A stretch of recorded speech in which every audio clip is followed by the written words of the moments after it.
What's happening, party people? Welcome to Punchboard Party. This is episode 1 of a weekly series that I'm hoping to do where we're going to collect a bunch of board gaming news and have a lot of reactions to new board games that are coming out and conversation about favorite board games right here in one place all the time. And I'm hoping to eventually offer this show as a live stream, and so I'm going to try as much as possible to make this a live experience, even though this episode is pre-recorded. So tonight's episode is jam-packed. We're doing a review roundup of Red Rising. So there's reviews out already. So we're going to talk about what people are saying about Red Rising. I've been hyped about this game for a long time. So we're going to see if the hype was warranted. We're going to be taking a look at Tiny Epic Dungeons, which launched on Kickstarter today to a huge response, already blown past what it needed to get for its pledge. And it's just well on its way, skyrocketing. Everyone is all over this game on Kickstarter, so we're going to talk about that. And we're also talking about newly announced Alien game, Alien: The Fate of the Nostromo. And I am super excited to tell you all about that. But for right now, let's get into our first subject today, which is all the games that I played last week. So, last week was a cool week. We had Sarah, my wife, her brother over and his girlfriend, and we played some games together.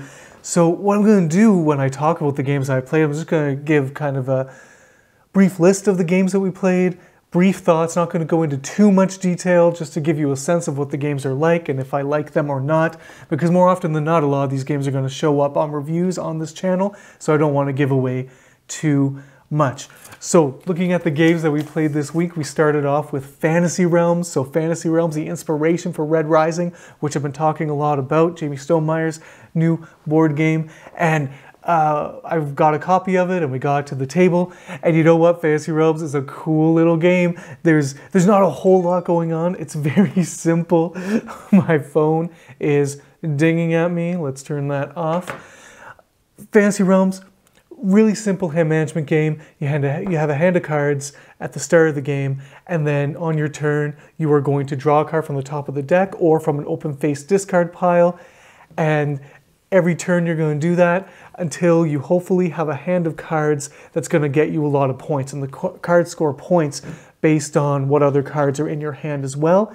And the game ends when there is 10 cards in the discard pile. So it's really quick, really fast, and quite a lot of fun. So Eric's girlfriend, she's not super into games, so she found it a little hard to comprehend the scoring. It was a bit overwhelming for her. And so that's one thing I can say about the game, is that it can be overwhelming for people, especially who are new to board gaming, because there's lots of text on the cards and there's lots of numbers, and it's hard to know what you're actually looking for when it comes to getting a good hand combination. So we moved on from that and we played 2 small games. We played The Mind and we played Point Salad.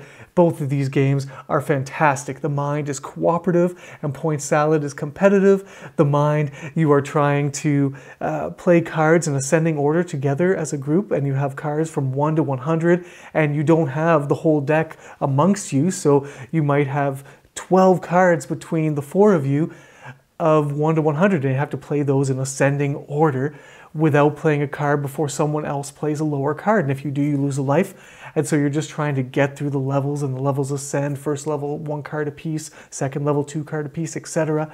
This game, it just brings the giggles out. It brings a sense of tension, of just feeling the weight of everyone's eyes on you, that you better not mess up by playing the wrong card in the wrong order. So I really like The Mind. I think it is a fun game, really great for just kind of getting to know people a bit better, kind of an icebreaker game, if you will. And Point Salad, I've been impressed with Point Salad from the first time I played it. Just really enjoy the fact that the cards are double-sided. So you have veggies on one side of the card and you have a point scoring situation on the other side of the card. So it'll tell you that your tomatoes are worth 2 points apiece, or your yellow peppers and spinach together, every set of those you have is going to be worth 5 points apiece. And so on your turn, you're either drafting a points card or you're drafting a veggie card. And so you always have this tug of war between building your veggie tableau, which will score you the points, and building up your point cards, which will actually give you your scoring conditions. So sometimes you're building up something in your tableau, but the scoring card for it has been and gone. And so there's this really nice tug of war experience. And again, it's quick, short, and fun. And so then we played a game that I'd never played before. We played Harbor, which is Tasty Minstrel Games game by the designer Scott Alms, who designs one of our feature games tonight, which is Tiny Epic Dungeons. So Harbor is a resource management game, kind of an economic game. It's a small card game, but it kind of has a big mental footprint. You have these cards that represent buildings on the harbor that you can purchase and bring into your tableau, but they're still open to be used by other players. They just have to pay you a resource for doing that. And the cards that are out on the table as buildings, you can use those at any point. And what I find really neat about this is you have one worker that you are using, and so on your turn, you just move your worker from wherever it was to another place, and you do the action. And what you're trying to do is you're trying to move your goods up a track, and based on what the market is saying, you're going to be able to sell those goods for a certain amount of money. And the neat thing about the market is that not only does it tell you how much the particular good is going to be sold for, but it also tells you how many of that good you need to sell if you want to sell that good on that turn. And so that market is constantly changing after people sell goods themselves, and you're selling goods to buy buildings, which ultimately get you victory points to win the game. This game had a lot of cool concepts. I really liked some of the things about it. It's been out for a long time, and it's just something that I never got to. I've always been interested in. And I have to say that while I liked how the resources worked, and I liked how the simple worker placement, just one worker moving from place to place, turn for turn, I felt like the game was sort of, it was slow. Like, I would have liked it to have, for me to be able to do more things more quickly, to reach the end game quicker. I just thought it was sort of, it almost felt like it was designed before we figured out better ways to streamline games to get us with a kind of a starting set of resources faster, or get us to a point where we can get together a more an efficiency engine more quickly. Anyway, all I'm trying to say is it was slower than I would have liked it to be, and because of that, I don't know if I'll be itching to play it so often. Some cool core mechanics, but too slow was Harbor for me. And so then, on Wednesday night, which is Sarah and I's regular game night, I had learned and set up Bonfire, which is a big box game from Stefan Feld, fairly new game by Stefan Feld, and really excited myself to play that. And so Sarah and I were going to play that. We sat down at the table. I was explaining the rules, lots of rules, fairly complicated game. And I look across the table and Sarah had fallen asleep during the rules explanation. So, needless to say, we did not end up playing Bonfire, but we were so close. And one day I'll be able to keep Sarah awake through complicated rules explanation, and we could play Bonfire. So we didn't get Bonfire to the table. We got to the table, we didn't get it played, unfortunately. So hopefully that's coming soon for us. Next, over the weekend, so Saturday night, my game group, my buddies, we got together, and we always get together on Board Game Arena, and we play games. And so we played, what did we play? We played Via Magica, we played Seven Wonders, we played Ink and Gold, and we played Dice Forge. So all fairly simple games. Dice Forge is the only one that took any significant amount of time. Via Magica is really impressing us. We really enjoy Via Magica. It's a re-implementation of The Rise of Augustus. So it's this sort of, it's a bingo game, essentially. So you have these cards and they represent these portals. There's these fantasy creatures on these portals. But basically they just have resource icons at the top of the card that you're hoping to fulfill. And you have these crystals in your pool. And then there's a bag of tokens. And when a token is pulled, then you can put a crystal on that particular icon if you have that icon on a card. And so you're just trying to fulfill the different cards and complete them and get bingo so that you can get another card into your pool and start working on another card. What makes this a bit more exciting than bingo is that all the cards have different powers, different things that they can do after you complete them, where you can, put 2 crystals on a particular symbol on a card right away, or now the ghost token is now a wild for you every time, or things like that. And so it really mixes up the game. So while it's simple, it just has a really cool, the tension is there of, I hope I can complete these things before my friends. I hope I can get these bonus tiles for getting a set of blue cards completed, or getting one of each type of card completed. I hope I can get those before the people I'm playing with can. So it just has these, the right amount of tension and excitement built into the game. So we're really enjoying V Magic. I think you should check that out on Board Game Arena. Another game, of course, Seven Wonders, a staple, playing that all the time on Board Game Arena. If you are not familiar with Seven Wonders, it is kind of the drafting game of all drafting games. You have a hand of 7 cards. You choose one to play in front of you in your tableau. You pass the rest of your hand to your left or right, depending on the round you're playing in.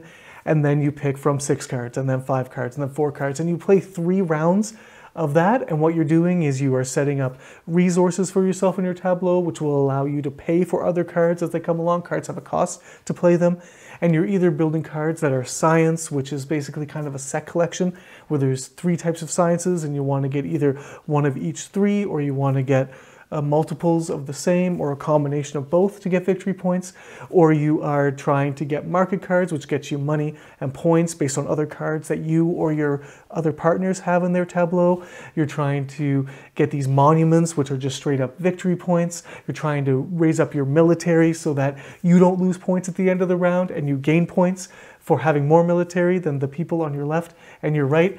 And so it's a really great, interactive, quick, on Board Game Arena, it's super quick because it already indicates what cards you can afford or can't afford right off the get-go. So when you see your options, it already, limits or X's out certain cards. So your choice is a lot more fast, and I find we just whip through this game. And what I love about Seven Wonders is I can tell exactly how I'm doing when I'm playing a game of Seven Wonders. I know if I'm struggling and if I'm not going to come out victorious in the game, and I know that if I got a pretty good shot of winning. It's a game for me where you have a really good sense based on the resources that you've accumulated in the first couple rounds, based on kind of what's coming into your hand, what's going into your tableau. You kind of have a good sense of where you're at from time to time. Not that you can do a whole lot about it sometimes, but it's still nice to know what's going on. So Seven Wonders, big hit for us, and I think it's a big hit for everyone. So just play Seven Wonders if you haven't. We also played Ink and Gold. So Ink and Gold I only played once a long time ago, and it's on Board Game Arena. You can buy it now as Diamant, I think. It's the same game, and so basically it's just push your luck the board game. So what you have is there's just cards that you're going to play from a deck, and the cards have crystals and treasure cards. There's artifact cards, which are worth, I think, 5 points a piece or something like that. But there's also hazards. So there's snakes or spiders or mummies, or I think there's 5 different hazards, and there's 3 cards of them a piece or something like that in the deck. And so what you do, you reveal a card into a card row from this deck, and if it's treasure, the gems get divvied up amongst the players that are going through this cavern, and any leftover, any gems that don't split evenly, get put on the card. And so then you keep on revealing cards, you keep on divvying up treasure and putting a leftover treasure on the cards that gave you that treasure. And then when a hazard comes out, if one hazard of one type comes out, that's fine. But if 2 hazards of the same type come out, then anybody who is still in the cavern going through, they get hurt or killed or whatever the theme is, and you get no treasure from that round. And so what the game is every turn you're saying whether you want to stay in for the next card flip or if you want to get out. And if you leave early, then you get all the remaining treasure left on other cards. And you also get to take artifacts with you as you go as well. So you can come out a big winner if you leave at the right time, and the next card was that other hazard. So again, this is a game where there's nothing too crazy or complicated going on, but it has fun built right into the box. Just the concept of ooh, should I go for it? I don't know. And those moments that are created of you got out, and then the very next card, everybody got trapped in the cave. And so you're just, you feel like you played it really smart, even though you were just lucky. But it has all these moments all over the place. So Ink and Gold, blast, love that we played it. And then we played Dice Forge to end our evening on Board Game Arena. And you might have heard me talk about Dice Forge in other videos of mine, but I really enjoy Dice Forge. So again, it's deck building, except now it's dice building. So you have these constructible die where you take off faces and you add new faces to the die. So you make them so that you can hopefully roll certain things that are going to play to your strategy. And what you're doing is you're going around this board, you're doing heroic feats, which you're collecting these cards.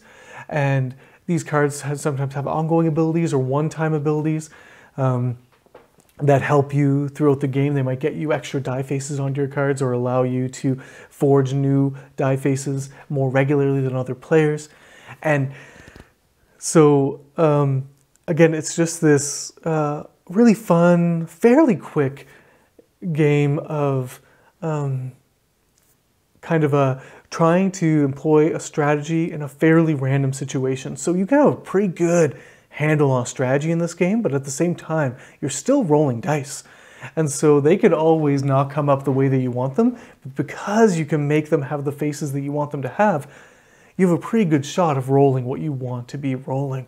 So Dice Forge is fun. Again, Dice Forge for me, it's a situation where the people I play with, I'm not nearly as good at the game as they are. And so I need to practice, and luckily my buddy Scott, he got me a copy of Dice Forge because he saw my last videos of games that I wanted back in my collection. And so thank you, Scott, for that.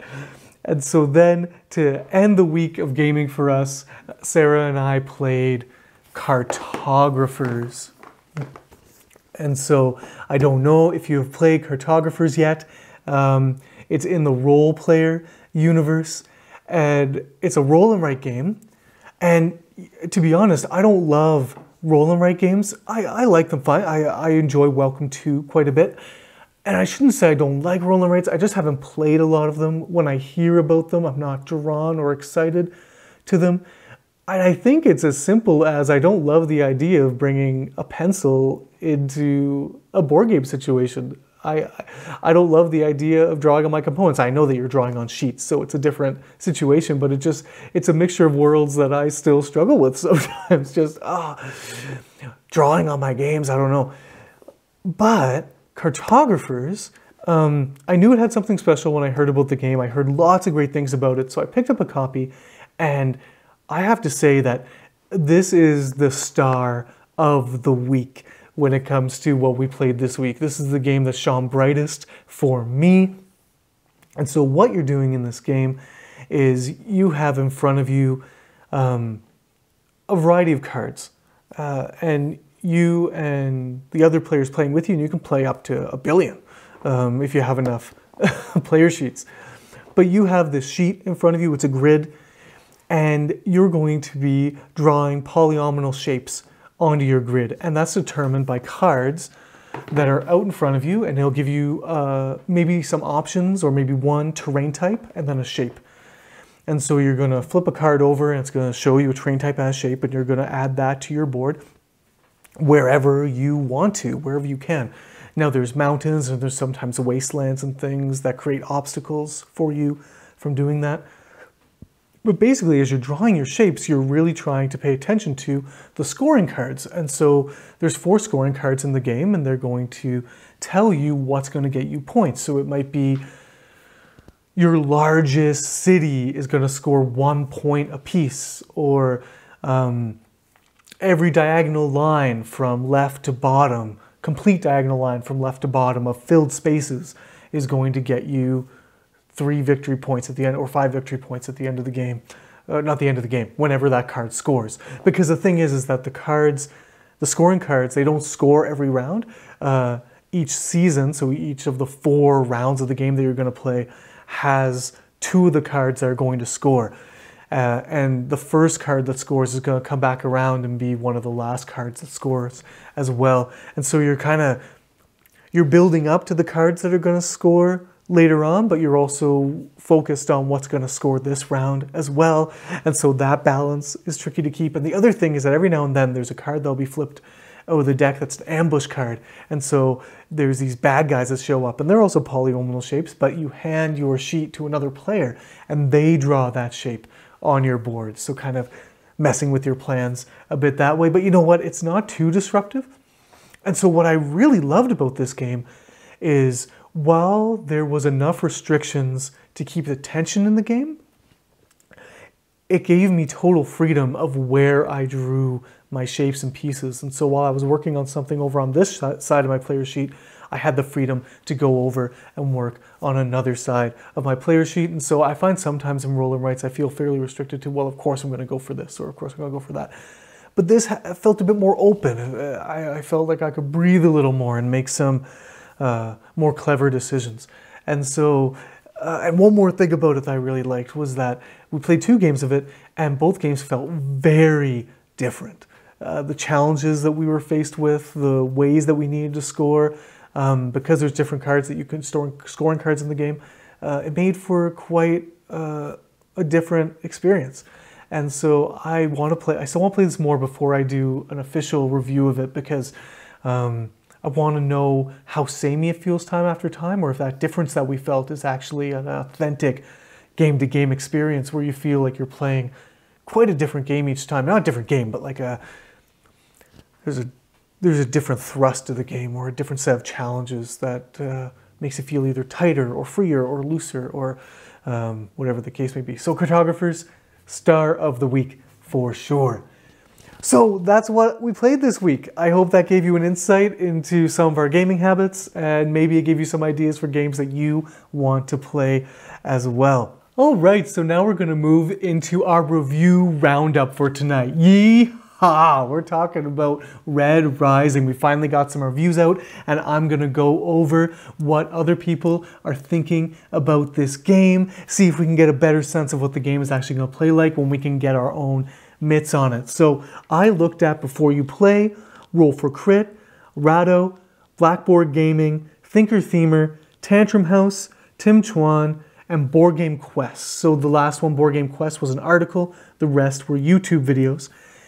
And I just want to give an overall sense of what people were talking about. So some of the highlights that people were thinking in these reviews was, the big standout was the card combos, was just how the game really sucks you in to wanting to create the best card combination in your hand. And just this tension between, I have a card in my hand that I can use for its deployability, which will get me some kind of benefit, get me another card that would be better to score points in my hand, or I can keep this card in my hand because if I get the card or cards that it's looking for in my hand, this is going to get me a lot of points. And so that tension came through loud and clear for a lot of these reviewers. Another thing that they loved was just the quest of getting the right cards into your hand. So kind of having these objectives that you're going after and trying to get these cards into your hand was something that felt very engaging. There was some talk about the game being fairly simple. So you play a card, you draw a card. And whether that simplicity of the game really lent itself to the big theme that is Red Rising, or if the kind of more abstract card combo game that we did get really did disservice to the theme of the game. That was a question that came up, as well as was kind of a simple game like Fantasy Realms, like this started off with, did it really need to be much bigger? So Red Rising does add a bit of depth, quite a bit of depth in the board. So you have helium, which is point resources that you're collecting, and you're moving up on a fleet track, and you are trying to put influence at the Institute, which is kind of an area majority type mechanic, and you have to be focused on the board as well as the cards in your hand to really excel at the game.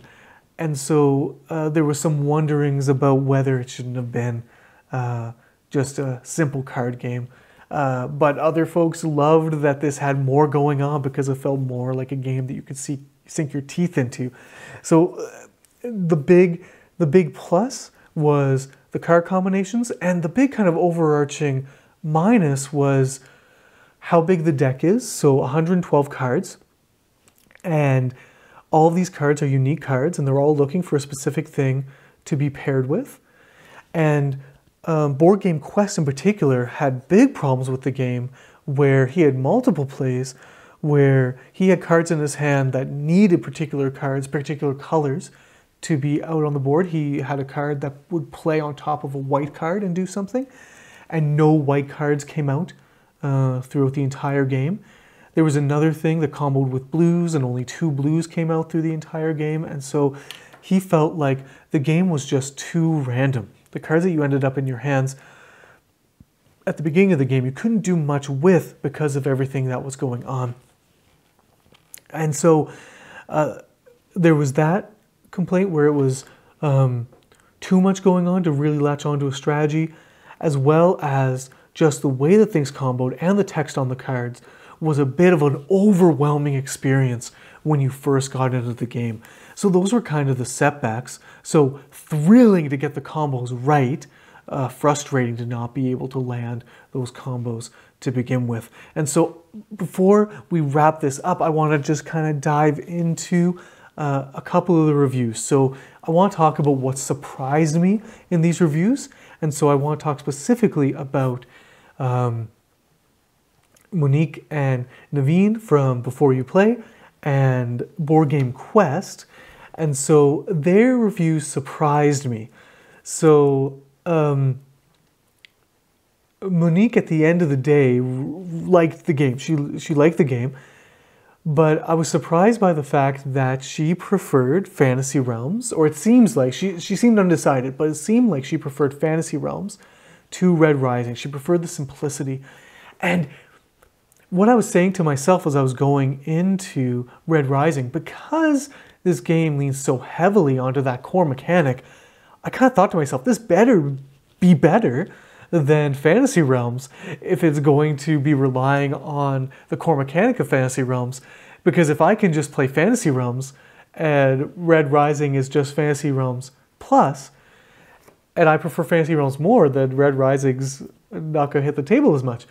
And so when she said that she actually preferred Fantasy Realms, or thought that she might prefer Fantasy Realms, I thought that was interesting. I was like, okay, so there might be a couple camps here that might prefer Fantasy Realms to Red Rising.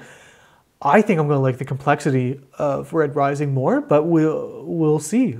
Jury's out, because Naveen, he preferred the complexity. He liked the fact that Red Rising brought a board to the table and more of a game to the table of Fantasy Realms. He felt like he had more control over what he was doing with the card play than he did in Fantasy Realms, because he had more options of things to draw into his hand, and he could see more clearly what other people were doing based on what they were playing and drawing than in Fantasy Realms. So he preferred it more. But I was surprised by Monique's perspective that Fantasy Realms, the simplicity of Fantasy Realms, might be more of a hit than Red Rising. The other surprise for me was Board Game Quest. So I already referred to him. The article talked just this big complaint about the randomness of the cards and what cards come out and when they come out and if they come out. And so because I've been following the sort of design journals of Jamie's, I wasn't expecting this to be a big problem. And for this reviewer, it was a big problem. It really kind of soured a few of his plays. And so I'm really curious to see how this is going to affect other gamers as they play this. If there's going to be people that really just kind of give up on this game because they do feel like it's too random.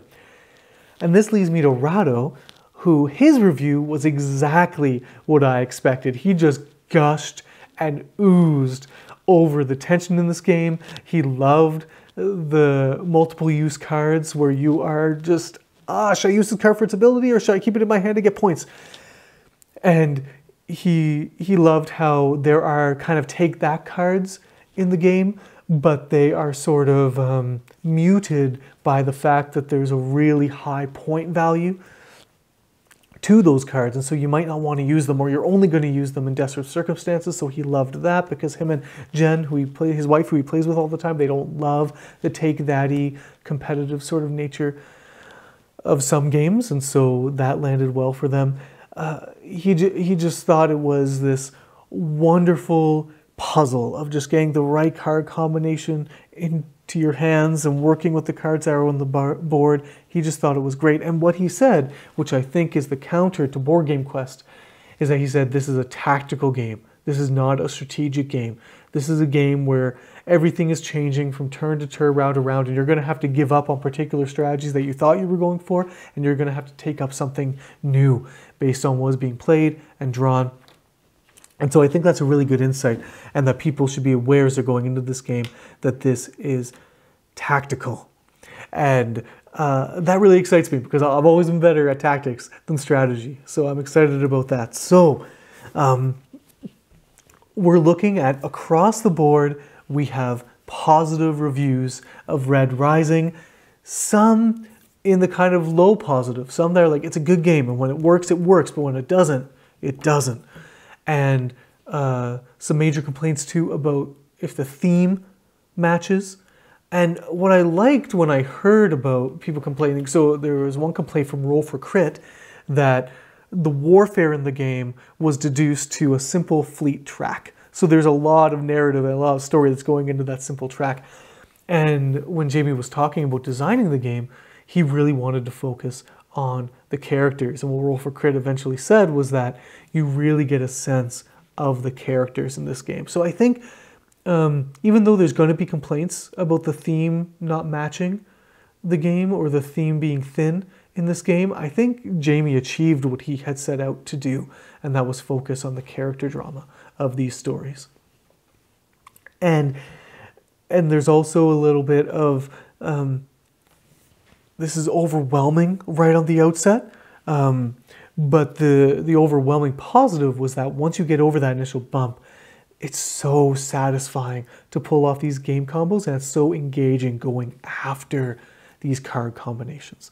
So I'm really excited still to get this played and get this to the table. That's what people are thinking around YouTube and online about Red Rising, and so that is your review roundup for this evening. So now we're going to move into a series of quick topics. I hope I can keep this quick, hope I don't ramble on. Late last week, no pun included, released a video titled Colonialism. And it was Efka, and he was kind of just bearing his soul and his heart about the topic of colonialism in board games. And this is the elephant in the room for a lot of people. We know that a lot of the board games that we love deal with a historical theme with a really dark past. And so whether it be Puerto Rico or Maracaibo or a slew of war games, there are games that take place in a historical time where a group of people is taking advantage and exploiting another group of people. And when you're playing these games, you are often taking the role of a country or a nation or a business owner that is directly involved in the exploitation of people's land or people themselves. And so what do we do when we're faced with these, what Efka called settings in board games? Not necessarily themes, but when we're in these settings in board games, can we be okay with it? Or what should we do about it? Should we not play these games? How do we criticize? And he didn't come at this as an attack on games with colonial themes per se, but he brought awareness to the issue and proposed some ways to move forward. How can we start designing games where we're not tone deaf about this issue and that we are actually making strides forward to design and play games that are taking the perspective of people who have been oppressed, people who have been taken advantage of in the past, especially when we're dealing with games that are of a historical theme. And how he did this is he told his own story. As a Lithuanian, he told the history of Lithuania and how the borders of Lithuania shrank and shrank and shrank almost to non-existence because of other powers that were surrounding Lithuania and in the region. And he talked about this experience of oppression and of liberation when Lithuania became its own nation state again, and the joy of that feeling, and the ongoing tensions of gaining and losing cultural identity. And so what I really appreciated about Efka's approach was that he told his story. It's really hard to dispute a story, and it's really engaging to hear about a story. I think that we are in an age and time where conversations are breaking down into camp warfare more often than not, where you just see your keyboard warriors just slinging accusations, criticisms, and insults against other individuals in a way that doesn't feel like a real conversation. It just feels like chastisement. It feels like berating. It feels like anger. And while the anger may be rightly placed in real, authentic hurt for peoples, it's coming out and just more hurt for people on the other side of the situation. And so what Efka's approach did was it really just humanized the situation and put a human face to the hurt that people experience when they play games that deal in a setting where people were hurt. And what it made me think of is there's this great little segment of an interview with Bruno Cathala, and I'll link that in the description below. So Bruno Cathala, my favorite designer of Five Tribes, there was a lot of controversy around his game Five Tribes when it first came out because there are slave cards in the game. So there's these cards with these men in chains, and you use them to buy things from the market and to do special abilities with or you buy them from the market and then you can use them to do special abilities throughout the game. And so there was a big outcry about how this was not appropriate, not sensitive, not good. And when Bruno first heard about these criticisms, he was just going to brush them off because they came from the United States, where, according to him, the socio-political context is different, and he was willing to just write it off as a group of people that were angry.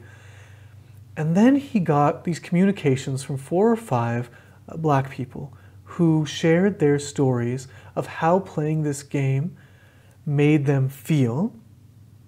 And they weren't asking him to change anything about the game. They were just sharing their story about, they understand that it's a fantasy world, but when they saw these images, because of the history of their past, stories from their own families, their own stories, because of these things, it was hurtful to them to play this game. And those stories are what made him change the slave cards in Five Tribes.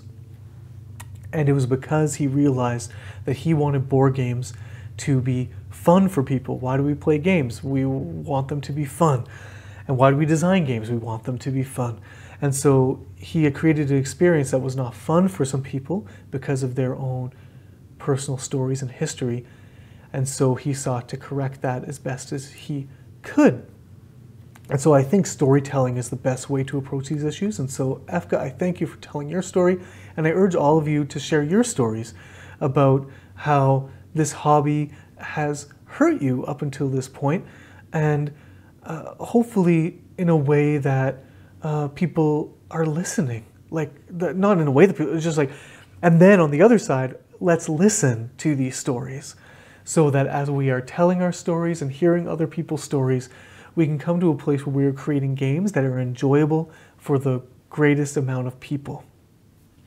Because I myself have skipped on games because of their theme or setting, because I just don't find it enjoyable to play games in those worlds. And one of those games was Mombasa, for the reason that you are exploiting a land for its mines and resources and a people in turn. And I just couldn't get behind feeling like that was a fun thing to pretend to do for an evening. There's other themes that are equally problematic that I don't have a problem with. So this is the tension that we find ourselves in this hobby, where there's some themes that really get to us for good reason, And there's other themes that maybe should get to us for equally good reasons, but they don't. And so this is something that we'll be wrestling with for a long time. And I hope that we continue to wrestle with it and share and hear stories. So thank you once again, Efka, for that great video. Link in the description below. So another piece of news here. This is not a nice piece of news. I don't like sharing bad news, but I thought that this was interesting enough to bring to the table, and I just wanted to share my own perspective on it. So board game designers have, on Board Game Geek, there's a hot thread right now calling out Tasty Minstrel Games. And so I wrote down the names of the designers this time. So we are looking at Sean and Scott, and they designed a game called Big Dig for Tasty Minstrel Games. And they admit that, you know, their game isn't going to make the biggest splash in the world, but even still, they've been having some pretty rough dealings with Tasty Minstrel Games, where the game has been released and sold, and they have not received any revenue for the game. And so they've been after Tasty Minstrel Games to give them what they are owed. And it's been a long time with radio silence on Tasty Minstrel's end.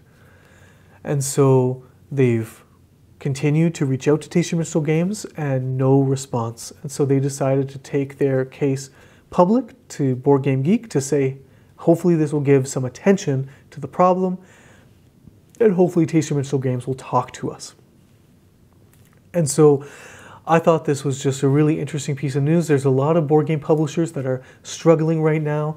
We heard also about IDW, who was publishing the Metal Gear Solid game by Emerson Matsuuchi, which everybody was so excited about, and that game has been canceled, and that cancellation was all around what the pandemic has done in terms of shipping costs and producing prices and these kinds of things, and IDW was not able to keep up with these costs to make the game happen. And so TMG might be finding themselves in a similar situation. There's been a lot of controversy around TMG for the last year or so, with failing to fulfill Kickstarter projects, struggling to get these projects to the backers, even though the games are made and ready to go. Distributing them has been a challenge. And so while this may be COVID related or not, TMG's problem has been they haven't been transparent with the backers about what has been going on stage to stage. And now there's designers coming forward saying that there's not transparency or open communication with designers as well. So they've been really dropping the ball in this area. And what I found interesting was that just yesterday or today, TMG came out with a post to their backers about the games that had been delayed for quite some time, and there was movement on those games, and they're going to be shipped to backers by the end of the month, beginning of next month.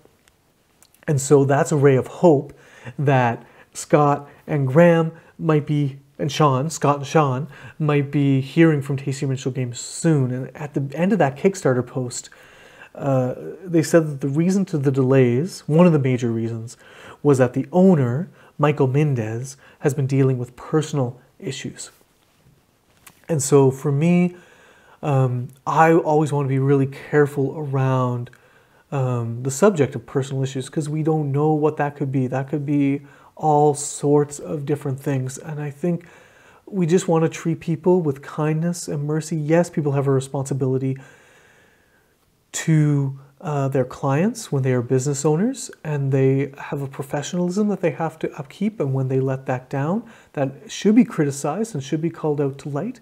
But at the same time, we're all human beings trying to wrestle our way through a life that can be really hard sometimes.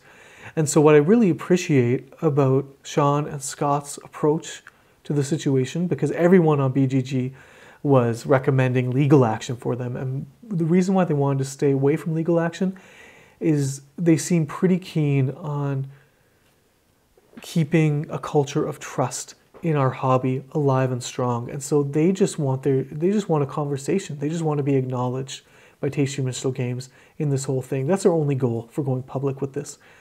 And so I can appreciate that. And I really appreciate that they don't want to pursue legal action. And maybe that's because they want to respect the fact that personal issues could be anything on Michael Mendez's end. So enough with the tricky news, we're going to move on to some good news. You might have heard already, I'm sure you have, but Monique and Naveen of Before You Play are joining forces with Rodney Smith of Watch It Played, and they're going to be doing playthroughs of games on Watch It Played's. Watch It Played's channel. You might have noticed that Watch It Played has not been Watch It Played. It's been Learn to Play more often than not, with some other great shows about what's on people's radars and what games are gaining notoriety throughout the month. Really cool stuff, but where's the gameplay videos? And so Monique and Naveen are going to be providing the gameplay videos, and this is just a great creative marriage in the board game content YouTube creation world. And so I'm excited to see where this goes. Their first video playthrough of Watergate is up already, so I urge you to go check that out. So just again, congratulations Monique and Naveen for landing a spot on Watch It Played, and congratulations Rodney for growing your channel with all sorts of new team members and friends to help you provide really great content. So there's some good news. So keep on checking that out. That's going to be awesome for us as hobbyists to be able to check out all sorts of playthroughs. Another piece of note that's really fun that I wanted to bring your attention to was it was just a post on Board Game Geek. Again, I'll put the link in the description. So Franz, he is a proud papa, and he's feeling very lucky because he has successfully played Terraforming Mars with his 6-year-old son. So they describe games that they haven't played together. He says that they've been playing It's a Wonderful World, Clank, and Everdell with his 6-year-old, and now they've moved on to Terraforming Mars. And so my oldest son, Owen, is almost 4 years old, and I can't even get him to play Mosquito Show with me. So I wonder when this kicks in or when this shifts that you can play games like Clank and Everdell even with your 6-year-old, and he's playing Terraforming Mars. So I just want to throw it out as a question to all of you who are parents of kids. What games do you play with your kids? How old were your kids when you started successfully playing games with them? What's that experience like? Is it fun for you? Just comment below all your opinions on this. I just think this is a really fun, neat story, and I urge you to go read the post because it's exciting to have this kind of father-son time and really bond over some really exciting games. Lots of fun discussion in the comments to the post as well. But Terraforming. Okay, so I already mentioned that we are going to be taking a big look at Tiny Epic Dungeons. So this is our Kickstarter highlight for tonight. And as soon as I opened up the page, the numbers just went right up. That was more of a, but I meant like a, there we go. Went right up for this game. So we are sitting at 735,785 Canadian dollars. 735,906 Canadian dollars pledged for this game up to this point. Oh my goodness. It's been open. It just opened today. So this is crazy. People are clamoring for this game, and I'm going to tell you, there's good reason why. So the Tiny Epic series has a great pedigree. There are some amazing games in this line as far as other people are concerned. I say that because I have only played Tiny Epic Kingdoms, which is the first installment in the series, and I personally found it tiny and not epic. And so I never returned to the series because I did not have a positive experience with the first game. I am told that I am wrong to not go back to this game. I'm told that I'm wrong to not go back to this series because it is excellent. And so here we are, Tiny Epic Dungeons. Is this my chance to jump into the game? So what do we know about the game? We know quite a bit. We know that it is your standard dungeon crawl in a fairly small package. It's going to be fully cooperative. And what you're going to do is you're going to have these tiles on the board that are going to represent the dungeon. You're going to start all your characters in the middle of this dungeon in a tile, and then you'll have 4 tiles surrounding that tile, and those tiles will be face down. And so then when you enter another room, you're going to flip that tile face up and you're going to see if it's a trap or a treasure, or maybe if there's an enemy lurking in there. And so you're going to be able to move your figures through this dungeon, uncovering new rooms and exploring things, trying to get out of traps, trying to loot, trying to fight bad guys, do different skill checks along the way. And so there's a lot of dice rolling that's going to happen in this game, and you're going to be gaining weapons and items that will help your character defeat the different challenges that are going to be thrown at you throughout the game.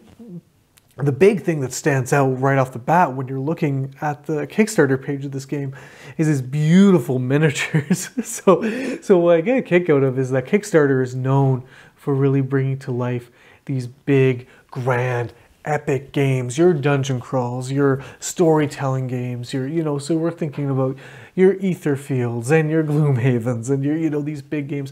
And a big kind of draw for a lot of these, especially the dungeon crawl genre, is the big miniatures that you get with this game. And so I love how Tiny Epic Dungeons is mirroring this same kind of Kickstarter draw by having these really well-crafted, awesome miniatures in a game that's still a small footprint game. But I think what this game is offering is everything that you're going to get from a typical Kickstarter dungeon crawl, just in a small package.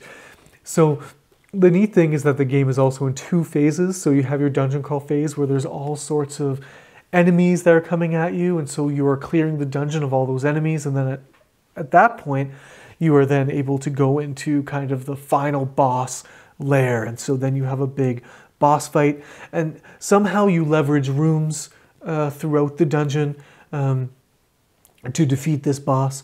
But again, lots of dice chucking, lots of adding items and weapons to your character to increase their stats, so that when you roll for a particular melee attack or long range attack, that you have a better chance of hitting those off and that kind of a thing. So Tiny Epic Dungeons, it's hit Kickstarter today. Is it something that you're going to be backing? Let me know in the comments. I have to say, I think it looks really cool. I really love the look of the miniatures. There's, in the extras, like in the stretch goals and things like this, there's a panda, like a Kung Fu panda that looks really awesome. So very excited about that myself. But at the end of the day, dungeon crawls are not my thing. I find that anytime you're doing just a lot of skill checks and rolling dice for that, it just doesn't enthuse me very often. I kind of feel like I'm on rails more often than not. And so I think I'm personally going to pass on this game, but I am in the minority. This is going to hit more than $1 million for sure. And if you love dungeon crawls, I think this is going to be an awesome and amazing experience for you. So that's Tiny Epic Dungeons. What are you going to do about it? Kickstarter highlight. There we go. And now our final main topic for this evening, a new announcement. Oh man. Okay, so here we go. We are talking about Alien: Fate of the Nostromo. Alien is one of my all-time favorite movies. If you say, hey Daniel, what do you want to do tonight? Do you want to watch Alien with me? I'll say yes. No matter what I'm doing, I will say yes. I will watch Alien no matter what. It is a surefire way to get me to hang out with you if you're interested in that. So, Alien: Fate of the Nostromo, going to be published by Ravensburger. And it looks pretty cool. So this, again, is a cooperative game. And there's miniatures in this game as well. And the miniatures look really cool. And people, you might have heard, you might not have heard, but there was a game released fairly recently, Aliens: Another Glorious Day in the Core, which was all around the sequel movie, so Aliens. And it was all about these kind of skirmish battles with all these aliens, and you're the Marines, and you're But the thing was that the miniatures that you got in that game, they came in such a way that you had to glue them together and fit them together yourself before you could actually play the game. But this game comes with one-piece miniatures, so you don't have to do any assembly required. So that is a good piece of news. And basically what you're going to be doing in this game is there's 10 objectives, and they're going to be randomly dealt out to the players. So, you know, one to each player out of 10 objectives. So each time you play the game, your objective is going to be a little different. And then there's going to be a main objective, a final objective. There's going to be a cooperative objective that is going to be chosen. It's going to be drawn, and it's going to apply to all the players. And so the game's going to work that you're going to be cooperatively, but kind of on your own, doing your own personal objective. And then something will trigger this final objective, and you'll all have to figure that out and accomplish that as a team. And the objectives have a lot to do with going around the Nostromo, trying to avoid the xenomorph and pick up scrap to create different items and different things in order to repair the Nostromo or get away from the xenomorph, I assume, I hope. And then these final challenges or these final scenarios, some of them are alluded to as, you know, the Nostromo self-destruct sequence that we see in the movie. And so I'm pretty excited that we're going to get a game like this fit in the Alien universe. But I have to say, I'm a little skeptical. So Ravensburger does not have the greatest track record with these intellectual property games. They hit home runs with things like Jaws, but they also don't land as well with some other things that might be fairly mediocre. I mean, I haven't heard terrible things about Jurassic Park, but I haven't heard great things either. But so it's just hit and miss what you're going to get with Ravensburger. The design team on this, they haven't done a whole lot, and what they've done has been kind of middle of the road. So there's nothing saying that the design team is going to kind of knock this out of the park. At the same time, there are some cool elements at play here. But here's my thoughts. Here I'll just lay it out. I don't want to be a negative Nancy here, but I'll just lay out what's going on in my brain. Going around collecting scraps to craft certain items to accomplish particular goals does not feel like Alien to me. If you want this to feel like Alien to me, you are either going to have to make this game a solo game, or you are going to introduce player elimination into this game. The movie is all about creeping around this ship looking for this creature that started as a little thing, and you don't know yet that it's a big thing. And so you don't know what you're looking for, and when you find what you're looking for, you die. That's what happens in the movie. And I'm not seeing that terror of curiosity, fear meets, oh man, we're dealing with something way worse than we thought. I don't see that coming through in a game where you're all trying to stay alive and you're all staying alive throughout the course of the game, and the xenomorph is just popping out at you, because the main sort of gauge in this game is morale. And so you have things that are going to increase your morale, and there's going to be things that will decrease your morale. And so if your morale decreases, you lose the game. But if I encounter the xenomorph, I'm not going to lose morale, I'm going to die.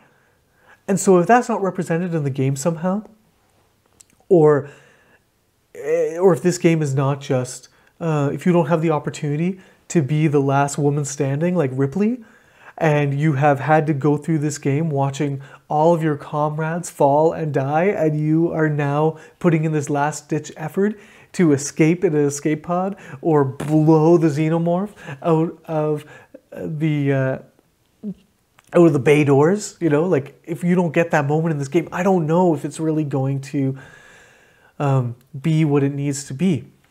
One thing that I am excited about is Ash. So if you're familiar with the movie, Ash is an android in the game. We don't in the movie we don't know that, but he is hired by the company that runs the Nostromo ship to, if they find a life form like the xenomorph, his priority is to get that life form back to Earth, and all the rest of the crew is expendable.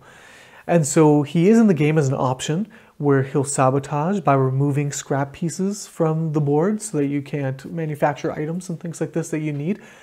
Again, this whole kind of scrap and morale thing, it just doesn't seem like the mechanics that really match this theme. If you had a hidden role situation with Ash that, you know, you have the different characters in the game, but one of you is secretly Ash. I know that's not super thematic, but at the same time, it creates that sense of betrayal a lot better than what I feel is happening right now. So I am super pumped that there's an Alien game coming, one of my favorite IPs, and I love that it's not Aliens, which is all about, you know, bang bang shoot 'em up, but it's about this, you know, eerie, suspenseful, more melodramatic film, bringing that to life. But I'm skeptical that they're actually landing the mechanics with the theme here, and I'm skeptical that they're going to be able to pull off a game that gives fans what they want. And I'm wondering if it's going to be, if it's going to add much to the cooperative genre. So while I am enthusiastic that this game is coming out, and I'm going to keep a close eye on it, I'm kind of like, we'll see here. We'll see. So down in the comments, please tell me what you are thinking about Alien, Fate of the Nostromo. If this is a game that you are going to be keeping a close eye on, if you are going to be excited to get this to your table, please let me know. Please let me know what mechanics you think are going to match this IP better than what you're seeing so far. Again, we only know a little bit right now, but I'm rooting for this game. I'm rooting for the designers. I hope they pull off something special here, and I'll be excited to try it out when it gets here. So that is Alien, Fate of the Nostromo, and that is our game announcement for today. So there we go. We have come to the end of our show, our Punchboard party, if you will. So if you liked what you saw here, if you enjoyed this, please comment and like and share. And if you're not subscribed to the channel, subscribe to the channel. I really enjoy what I'm doing. I really enjoy talking about board games and sharing my excitement and joy with you. And what I'm really liking is hearing from you and starting to grow a bit of a community around this hobby, or around this channel. There's a great community around this hobby. So there we go. That is Punchboard Party episode 1. I hope you enjoyed, and we will catch you next week for another Punchboard Party. Until then, have the best day.